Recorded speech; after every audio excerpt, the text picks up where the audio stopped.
পুরো এখন বাজে ৯টা, গরমে চলে এসেছি রান্নাঘরে। আর আজকের আবদার কি বলো তো, এগরোল খাবে। গরম তো কি আছে, কি আর করা যাবে বলো, 5টা এগরোল করে নেবো আর দু বাবার জন্য।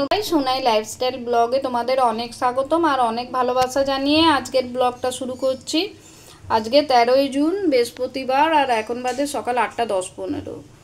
সকালে উঠে ছেলেকে ছাড়লাম, কিন্তু একদম রান্না বান্না করতে ইচ্ছে করছে না। আর ওয়েদারটা একটু হালকা হয়েছে, মানে হাওয়াটা দিচ্ছে, মানে এনার্জির অভাব। কিন্তু আর এনার্জির অভাব করলে হবে না।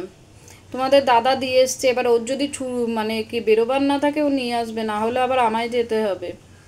কিন্তু গেতোপানা করে তো আর হবে না, চলো রান্না বান্না শুরু করে দিই। আর ভাতটা করে আর এখানে বিউলির ডাল নিয়ে নিয়েছি, আর ঢেলে দেখছি মাটি। আগের দিনেও দেখেছিলাম আর আজকেও দেখছি, এগুলো না বেছে নিলে হবে না, বুঝলে তো। চলো ডালটা বসিয়ে দিই। ইচ্ছে করছে না, কিন্তু ইচ্ছে না করলে উপায় কী আছে। ওদিকে ডাল সেদ্ধ বসিয়ে দিয়ে এদিকে ঢ্যাঁড়স ভাজা বসিয়ে দিচ্ছে। আজকের মেনু হলো ভাত, বিউলির ডাল, আলু পোস্ত, ঢ্যাঁড়স ভাজা। তোমাদের দাদার তো খাবারের লিস্টে ডালিয়া থাকে। রান্নাবান্নাটা করে নিই। রান্নাবান্না করে ঘরদোর ঝাঁট দিয়ে মুছে বাসন ভেজে এইসব কাজ না করলে কি আর সংসারকে দাঁড় করাতে পারবো বা সংসার চলবে? কাজ তো করতেই হবে, বলো না। চলো তাহলে কাজকর্মগুলো করে নিই। আর 9টার সময় আবার খেতে দিতে হবে, 8:10-15 বাজে। মানে এক এক সময় ইচ্ছে করে না নিজেকে যাকে বলে ভুলিয়ে ভালিয়ে কাজ করতে আনা, বুঝলে বন্ধুরা। আর ওদিকে রান্না বসে এদিকে বিছানাটা ফাঁকা পেয়েছি। তাও এখন 10টার মতোই বাজে। রান্না বান্না করে বসেছিলাম, ভালো লাগছে না। এক এক সময় তো ভালো লাগে না, বললাম না। সেই বাচ্চাদের মতো নিজেকে বোঝাতে হয় যে আধ ঘন্টা বিশ্রাম নিলাম কি 45 মিনিট বিশ্রাম নিলাম, এবারে আর বিশ্রাম নিলে হবে না, এবারে উঠে কাজে হাত লাগাতে হবে। যেমন ভাবা তেমন কাজ, উঠে অনেক কষ্ট করে কাজে হাত দিয়েছি। বিছানাটা ঝেড়ে নিয়ে আর দেখতে পাচ্ছ বাসনও পড়ে, বললাম না আজকে কাজের এনার্জির বড় অভাব। এক একদিন মনে হয় গোটা দিনটা খাই না খাই রেস্ট নিলে ভালো হতো, কিন্তু আমার পেটটাকে নিয়ে চললে তো হবে না, আমার ছেলেগুলো আছে তাদের। পুরো এখন বাজে 9টা, গরমে চলে এসেছি রান্নাঘরে। আর আজকের আবদার কি বলো তো, এগরোল খাবে। গরম তো কি আছে, কি আর করা যাবে বলো, 5টা এগরোল করে নেবো আর দু বাবার জন্য রুটি হবে। এই দেখো সমস্ত সরঞ্জাম নিয়ে নিয়েছি। শসা, পেঁয়াজ, লঙ্কা, পাতিলেবু কাটা, এখানে সস আছে, ডিম আছে। তাহলে আমি ওদের খাবার দাবার রেডি করি আর তোমরা সাথে থাকো। এক এক সময় কি বলো তো বন্ধুরা, রুটি খেতে ইচ্ছে করে না, তখন মাঝে মাঝে মনে হয় একটু চাউমিন কি একটু এগরোল কি একটু মোমো, মানে হ্যান্ডমেড বাড়িতে করে খেলেও খারাপ হয় না বলো। আর বাচ্চাদের আবদারে আমাদের বড়োদেরও একটু আধটু খাওয়া হয়ে যায়। আর যেহেতু গরম গরম খেতে ভালোই লাগে, তোমাদের দাদাও ভালোবাসে, ওই জন্য ওদের আবদারটা রাখার জন্য আজ করে নিলাম। আমিও খাবো, কিন্তু দু বাবা ওরা তো বয়স্ক লোক।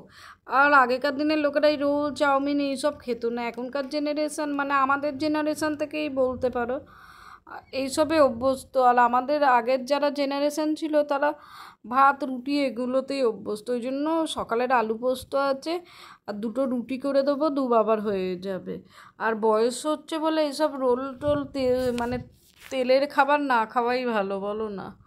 আর বেশি না, একটা করেই রোল করবো, কারণ যে পরিমাণ গরম পড়েছে তার সঙ্গে তো সকালে যাকে বলে স্কুল জন্য উঠতে হয়। বেশি চাপ করে খেয়ে তো লাভ নেই। আর এইসব মুখরোচক খাবার অল্প করে খাওয়াই ভালো। আর যে কোনো রান্না দেখবে বন্ধুরা কম করে করবে। যেমন ধরো আমি তোমাদের এক্সাম্পলের জন্য বলছি, বাঁধাকপি করলে, কচু শাক করলে অল্প করে জিনিসটা করবে, তার স্বাদ আর মানে বেশি করে একদম করবে তার স্বাদ অনেক তফাৎ। কিন্তু এটা হয়তো মনে হচ্ছে তোমাদের এর বাজে কথা, কিন্তু করে দেখবে দুটো লোকের রান্না আর এদিকে 7-8খানা লোকের রান্না, সেই তরকারির টেস্ট আলাদা হয়। যতই পরিমাণ বুঝে বেশি বেশি করে জিনিস দেওয়া হোক না কেন, কম জিনিসের টেস্ট সবসময় কম হয়। এক এক সময় দেখবে কোনো কিছু রান্না করতে গিয়ে বা কম আছে, জিনিসটা কম করলে সেই জিনিসটাই চেয়ে চেয়ে সবাই খায়, কারণ এত টেস্ট হয়। চলো এরকম আমি রুটিগুলো করে নিয়েছি, তুলে নিয়েছিলাম, আর অল্প করে তেল দিয়ে পরোটাগুলো আগে সেঁকে নিচ্ছি। আর তেলটা অল্প অল্পই ঢালছি, কারণ হচ্ছে বেশি তেল তো খাওয়া ভালো না। আর এখানে একটা ছোট রোল করে দিলাম, এটা ছোট ছেলেকে দেবো। বেশি হবে না, 5টা রোল হবে। আর এই রান্নাটা হচ্ছে একদম যাকে বলে চটজলদি, মানে আমার মতো লোকের জন্য ঠিক আছে। সারাদিন ব্যস্ততা ভরা মানে ব্যস্ততা ভরা সংসার নিয়ে থাকে, আর রাতে একটু হালকা পাতলা কাজ হলে সুবিধেই হয় বলো না। সবার তো শরীর এক এক সময় বন্ধুরা সায় দেয় না, বলি না তোমাদের বারবার, কিন্তু জোর করে সেই সায় দেওয়াতে হয় শরীরটাকে। আর এই দেখো, একটাকে ডিমকে অমলেট মতো করে একবারে দিয়ে দিলাম। আর রোলটা খেতে হয়েছিল অপূর্ব, মানে তোমরা ভাববে দিদিভাই নিজে তৈরি করে বলছে, কিন্তু সত্যি রোলটা কেনা রোলের মতো, তাও তো ময়দা নয়, ঘরের রুটি করব বলে আটা ছিল, সেই আটা দিয়েই করলাম। মানে তুমি যদি জিনিসটা ভালোভাবে করো আর ভালোবেসে করো, তোমার সেই জিনিসের টেস্ট আসবেই।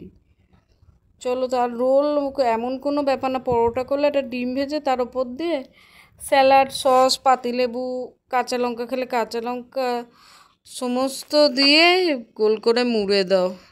আর সেই সসটা সেই মা দিয়েছিল, নিয়ে এসেছিলাম, সসটারও অবস্থা খুবই খারাপ।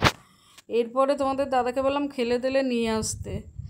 আর এখানে দেখো 3টে রেডি করে নিচ্ছি, 2 ছেলের ওর বাবাকে দিয়ে দেবো, আর ওর কাকা তো এখনও আসেনি, ওদেরটা দিয়ে আমাদেরটা মুড়ে মানে রেডি করে মুড়ে নেব, কারণ একবারে করতেও কষ্ট হয় জানো তো। আর 2 বাবাকেও খেতে দিয়ে দেবো রুটিটা। চলো তাহলে খাবারগুলো, আর তোমাদের দাদা অনেকক্ষণ থেকে তাড়া দিচ্ছে, কারণ সকালে স্কুলে নিয়ে যেতে হবে, আমাকেও অবশ্য উঠতে হবে, কিন্তু কী আর করা যাবে বলো। আর একটুখানি করে একটু নুনও দিয়ে দিচ্ছি লেবু দেওয়ার পর, দিয়ে মুড়ে এটা আগে ঘরে দিয়ে চলে আসি। আর এই দেখো খাওয়া দাওয়া করছি, রোল খাওয়া কমপ্লিট হয়ে গেছে, তোমাদের সঙ্গে শেয়ার করতে ভুলে গেছি। আর এখানে বাবাকে রুটি খেতে দিয়েছি, কিন্তু গরমের জ্বালা একদম খেতে পাচ্ছে না। 2টো পাতলা পাতলা, মানে একটা লেচিকে 2টো করে দিয়েছি, তাও বলছে একটা তুলে রাখতে।